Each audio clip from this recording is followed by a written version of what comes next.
The morning of December 7, 1941, began quietly over Pearl Harbor. The sky was clear, the water calm, and along Battleship Row the crews of the Pacific Fleet eased into what looked like an ordinary Sunday. Aboard USS Oklahoma, moored outboard of USS Maryland, some sailors were finishing breakfast, others straightening uniforms for inspection, still others thinking ahead to Liberty in Honolulu. Among them was a 22-year-old Naval Reserve officer from Charlotte, Michigan, Ensign Francis Charles Flaherty, assigned to one of the big gun turrets of the old battleship. Within minutes, his name would be written into the story of Pearl Harbor for a single extraordinary act of courage. Before we continue, I want to mention the Medal of Honor book series that accompanies this work. These books tell the stories of America's Medal of Honor recipients in a serious, readable, and historically grounded format, with each volume focused on a specific campaign, battle, or part of the war. They are available in color paperback, Kindle ebook, and matching audiobook editions. You can find them at militaryauthor.me. Flaherty's journey to that turret began in a small Midwestern town. Born in March 1919, he grew up in Charlotte in a close-knit family rooted in the routines of school, church, and community. He attended Charlotte High School and went on to the University of Michigan, part of a generation coming of age between two world wars. The Navy offered a way to serve and a way to see beyond the familiar streets of Eaton County. In July 1940, with war already raging overseas and tensions rising in the Pacific, he enlisted in the Naval Reserve. By December of that year, he had completed training and received his commission as an ensign. His first major assignment brought him to USS Oklahoma, a battleship that had served since the First World War and now formed part of the Pacific Fleet's forward presence at Pearl Harbor. Life aboard was demanding but not yet defined by combat. The crew drilled in gunnery, damage control, and shipboard routines. On quiet evenings, movies might be shown on deck and letters written home under the glow of ship's lights. Flaherty was still a very young officer, learning his trade, responsible for the men in his turret, and for helping ensure that the great guns of Oklahoma could do their job if the nation ever went to war. Just after 7:55 that Sunday morning, the illusion of peace shattered. Japanese aircraft swept in over Oahu, and torpedoes streaked toward the anchored battleships. Several slammed into Oklahoma's port side in rapid succession. The ship shuddered and lurched as water poured into gaping holes below the waterline.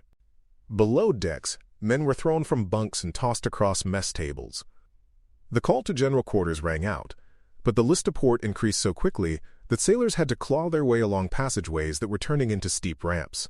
Deep inside the ship, in the armored world of a main gun turret, Flaherty and his crew were plunged into chaos. A turret on a battleship is a massive steel cylinder housing the great guns, their ammunition hoists, and the machinery that serves them. It is cramped, noisy, and complex, even in routine conditions. As Oklahoma rolled, heavy shells shifted in their storage racks, loose gear became deadly, and familiar ladders and hatches twisted at impossible angles. The normal exits no longer lined up with the changing sense of up and down. Power flickered or failed, and smoke and dust began to thicken the air. The order to abandon ship reached the turret, a stark admission that Oklahoma was dying, and that each man's survival now depended on how quickly he could escape the steel labyrinth around him. In that moment, clarity mattered more than anything. The interior was sliding into darkness, and every second counted. If everyone rushed blindly for the same ladder at once, they could jam the passageway and doom themselves together. What the men needed was light, and a steady hand to show them where to go. Ensign Francis Flaherty understood what was happening. Instead of fighting to be first out, he moved to where he could do the most good. Bracing himself against the tilting steel, he held his flashlight up over the only path that still offered a chance of escape. In the failing light and choking dust, that narrow beam became a lifeline. One by one, sailors squeezed past him, using the light to find handholds, duck through openings that were now at strange angles, and turn the correct way at junctions that no longer made intuitive sense. To the men forcing their way along that route, the sight of their young officers staying put while the ship rolled underneath them was unforgettable. He could have tried to climb out with them. Instead, he chose to remain where he was needed most, keeping the light steady while the deck beneath his feet tilted ever more sharply. As water and debris rushed in, and the noises of a capsizing battleship grew louder and more terrible, Ensign Flaherty held his position so that others could find theirs. When the USS Oklahoma finally turned turtle and settled upside down in the harbor mud, he was still there, spending his final moments illuminating a path he knew he would not take. From the outside, witnesses on shore and aboard neighboring ships saw Oklahoma's destruction unfold with awful speed. Struck by multiple torpedoes, she rolled to port and overturned in less than 15 minutes. Rescue parties swarmed over the exposed bottom, tapping and listening for any sign of life within the inverted hull. Over the next 2 days, teams cut through the steel where they heard answering knocks, bringing out scores of men alive. Yet there were some compartments they could not reach in time. In the end, 429 sailors and Marines died in the ship, including the ensign from Michigan who had stayed with his flashlight in the dark. Back home, Flaherty's family and the people of Charlotte first received the news in the blunt language of wartime telegrams. Their son and neighbor was missing in action, later presumed killed. In the months and years that followed, more details filtered back about what he had done on the morning of the attack. Shipmates spoke of the young officer who had held the light so that others could escape. The Navy recognized that what he had done went far beyond normal duty. His official citation would later speak of conspicuous devotion to duty and his complete disregard for his own life, words chosen to capture a simple, decisive act. In March 1946, the United States formally honored that act. Francis Charles Flaherty was awarded the Medal of Honor posthumously, the nation's highest recognition for valor. The decoration was presented to his brother, standing not for a single dramatic gesture seen by thousands, but for a quiet choice made in a place where only a handful of men could see. For those turret sailors who survived, that medal confirmed what they already knew, that their path to life had been lit by a shipmate who chose to face death so they could go on. Meanwhile, the story of the ship itself continued. Raising and salvaging USS Oklahoma was a massive engineering effort that lasted years. In 1943, workers succeeded in refloating the capsized battleship. Within her battered hull, they recovered remains wherever they could, but wartime conditions and damage made identification extremely difficult.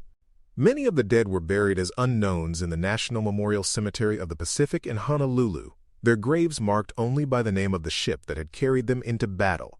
Among them rested Ensign Flaherty, honored in memory but without a headstone bearing his own name. Decades passed. Families visited memorials, read his citation, and told his story, but the exact place where his remains lay stayed uncertain. Over time, advances in forensic science opened new possibilities.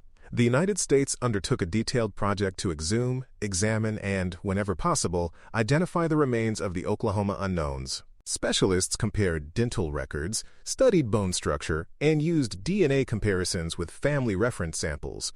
It was quiet, painstaking work, far removed from the explosive violence of Pearl Harbor, but it carried a profound purpose, turning anonymous losses back into named individuals. In that long, careful process, Francis Flaherty's remains were finally identified. For his family and his hometown, the news brought a sense of closure that had been missing since 1941. The young officer who had disappeared into the darkness of a capsizing turret would at last have a known resting place. Arrangements were made to bring him home to Michigan, to the community that had sent him out to serve and waited so long for his return. When his remains came back to Charlotte, the town responded with quiet respect. Flags lined the streets. Veterans from different eras stood in uniform. People who had known him, and many more who had grown up hearing his story, gathered to pay their respects. At the graveside, military honors were rendered for an ensign whose courage had long been recognized in words and medals, but now was also marked in stone. His headstone carried his name, his rank, his ship, and the dates that framed his short life, tying together the threads of personal memory, local history, and national sacrifice. Today, when we look back on Pearl Harbor, we often think in terms of fleets and strategies, of surprise attacks and global consequences. Yet the story of Ensign Francis C. Flaherty reminds us that history is also made in cramped compartments and single decisions. He did not command a task force or change the outcome of the battle. He held a flashlight in a darkened turret and refused to abandon his shipmates. In that simple act, he showed what it can mean to shoulder responsibility for others, even when the cost is absolute. For students of military history, his example illustrates a particular kind of courage, not the rush forward into open ground, but the decision to stand fast where one is needed most.